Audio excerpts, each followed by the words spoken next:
Welcome back to vlog number 34. Thank you guys for joining me. In this episode, we get into some bet sizing tells, or at least my opinion of bet sizing tells.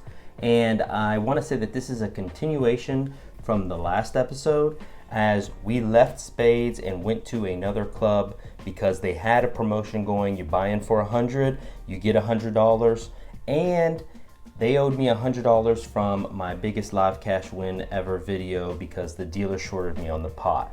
I end up buying some food, so we're in for $275, but really $175.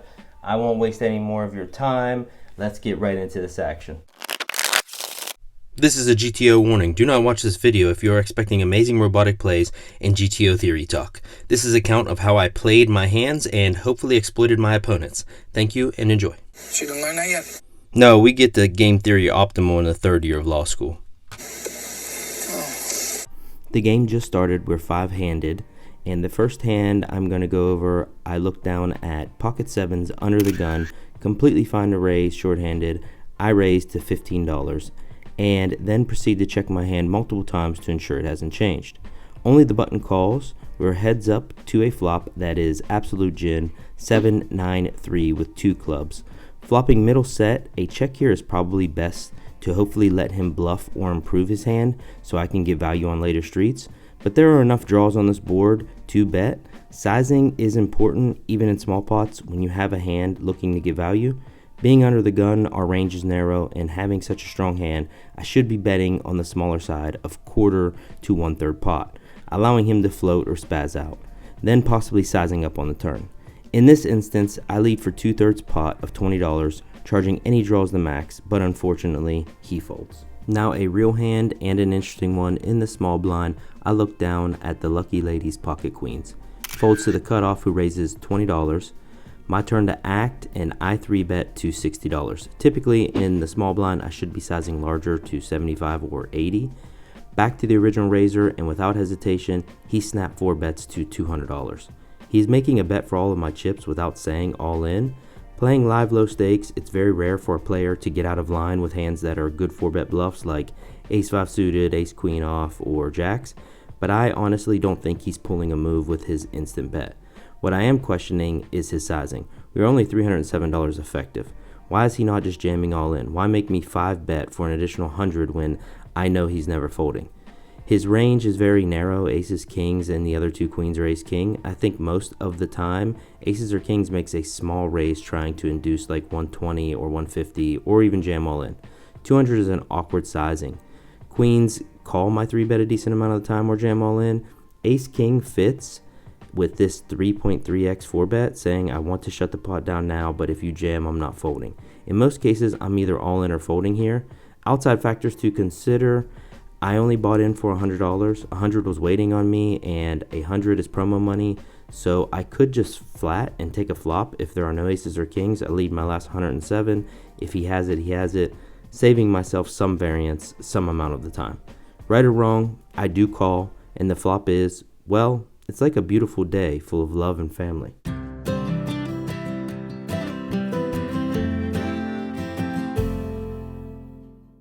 Back to the action. The flop is queen 10-8. This game just became easy. I jam $107. Our opponent shrugs, confirming ace-king, and calls. He wants to run it twice, and I oblige him. The first run out turns him dead, pairing the board, and I am just dodging a jack. The turn is a king, and the river is an 8, and I scoop this nice $615 pot. You guys can kill me in the comments if you want, but I really thought with his 4-bet sizing, this was ace-king, and I could save myself some variance. If an ace or a king flop, just fold, and if not, go with the hand. It was a tough spot with all factors considered, but I think it's probably better to just jam here or fold. Moving on, the table is 8-handed. A new player to my right sets up his phone and tells me he's live streaming for Instagram. I'm like, oh, that's cool. There is a straddle on the button, and I look down at king-queen offsuit. There are 4 limps, and the player to my right also limps. I want to pick up this money in the pot right now, so I raise to $45, and it folds to the guy to my right. He thinks for a second and calls. heads up to a flop that is 10-7-3 with 2 hearts. He checks. His stack to pot ratio is 1-to-1. Making a sizable c-bet really puts me in a spot if he jams. I could bet smaller, like 1/3 pot, but I think a delayed c-bet here works better. If he has something, I'll find out on the turn, or if the turn is a bad card and he leads large, we can just fold. I check back. The turn, however, has other plans, and is a queen of spades. But now the villain bets $30, about 1/4 pot. Super small. What do we do here? Let me know in the comments what you guys think he might have. In my opinion, this bet is all over the place. If he's value betting, he has sets and 2 pairs, but I'm discarding 10s and queens with his overlimp, then call a raise, and the only likely 2 pair on this board is queen 10. Given I check back the flop, he bets a lot of random 10x or queen x, and of course some straight draws and flush draws, all of which I beat except ace queen. I think overall raising here is the correct play to get max value and charge all of his hands.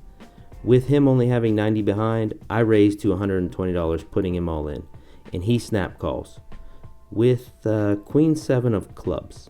Sometimes your opponent's going to show up with unlikely holdings, but I like my play and raise here. So we're off to a river that is a 10. At first, I don't think he realized he got counterfeit, but I had to explain to him there's only room at this table for 1 vlogger.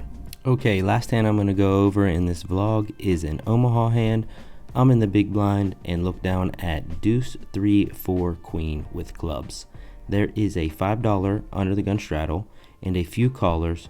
I flick in the $3, the straddle checks, and we are off to a flop that is 6-7-7 with 2 clubs. I check and the action checks around, and the turn is the 5 of clubs. Okay, remain calm. I drilled the straight flush.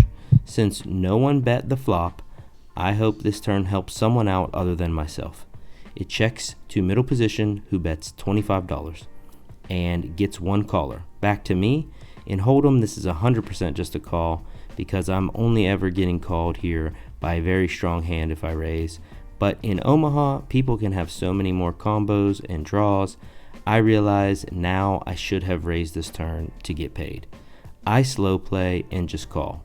The river is the 10 of spades, and I should be leading here, but I try to go super snooper sneaky and check. They check back, and well, fuck! I was straight flush. Yep, that's my fault. I should have been raising this turn, but as you guys know, I'm learning lots and lots and lots about Omaha and trying to progress in Omaha. But hey, I mean, at least I hit a straight flush, right? I thought that these hands had some very interesting spots, and I wanted to break down bet sizing and the way I look at it in live low stakes. I have to be honest, adjusting to Texas poker is a lot different than anywhere else I've played in the United States, the Midwest, Las Vegas.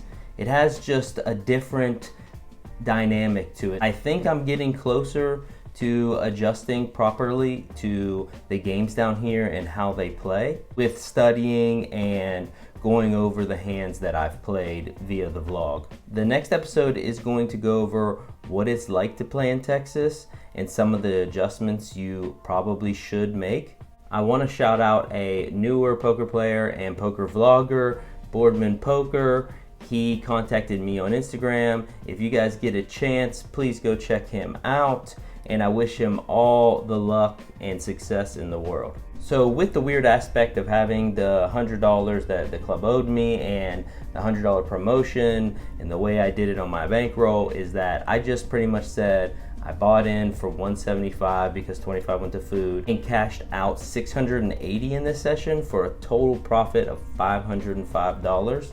Nice, the bankroll's headed in the right direction, and by that direction I mean to the moon. And I had an outro plan for this video, but since I ended up splitting up into 2 separate vlogs, I ended up scrapping that, and that's why I'm here right now doing this. Last but not least, if you are a live low stakes grinder and you enjoy the content, please hit that subscribe button for me, and also go ahead and check out this video if you're looking for some more action. Thank you guys for your support, and I will see you next week on Friday.